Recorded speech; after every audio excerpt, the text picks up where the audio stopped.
Biélorussie, en 1943, un jeune adolescent, Fiora, trouve un fusil en creusant dans le sable. Le territoire est alors majoritairement occupé par les nazis et il décide, malgré son très jeune âge d'environ 14 ou 15 ans, de rejoindre la résistance chez les partisans biélorusses retranchés dans une forêt voisine. Le jeune protagoniste se retrouve alors confronté à la guerre et à toute sa violence, son injustice et son omniprésence.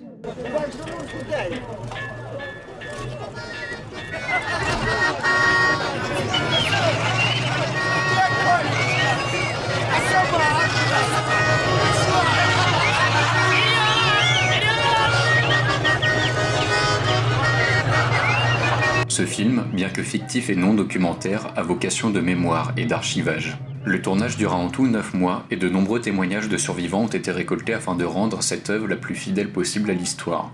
Il est d'ailleurs à noter que le titre russe original pourrait se traduire en « Viens et vois », une sorte d'invitation humble à venir observer sans jugement l'horreur que fut cette époque. En tout, 628 villages biélorusses seront entièrement brûlés avec la majorité de sa population pendant la guerre. Il nous en est donné à voir un, dans une longue séquence qui prend le temps de faire monter l'atrocité de la situation. Le spectateur observe des nazis habitués à ce spectacle, et un regard sans vie du protagoniste qui entrevoit l'enfer sur Terre. Знаю, где они. Пошли. Балда!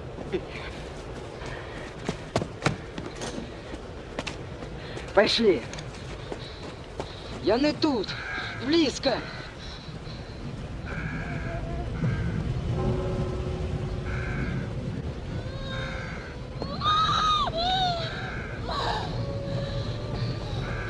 Le film n'hésite pas à prendre son temps, à faire durer des séquences afin de retranscrire cette sensation d'épuisement que vit le protagoniste et, en quelque sorte, le salut que pourrait représenter une mort simple et rapide. La photographie nous montre la crasse, la boue, la terre qui se fond de plus en plus avec Fiora, qui vieillit prématurément, comme si chaque jour le rapprochait de plus en plus d'une mort certaine. Le film annonce aussi la venue du bombardier avec un son récurrent, une manière de faire du spectateur un chien de Pavlov en alerte face au danger imminent.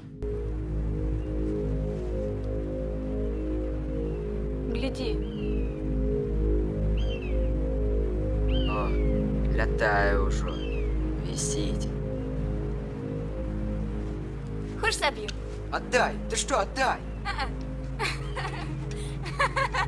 Requiem pour un massacre est glaçant par son réalisme quasi documentaire. Ici, des obus ont réellement explosé, des vraies balles ont été tirées et des animaux ont été tués. La volonté a été de se rapprocher le plus possible des événements de l'époque pour faire du spectateur un témoin de cet enfer. Mais il ne s'agit pas de réfléchir sur la guerre et ses origines. Ici, on cherche à la faire ressentir par le biais d'un personnage innocent en début de récit et dont le plus grand souhait final sera non pas la vengeance, mais plutôt que tout ceci n'ait jamais eu lieu.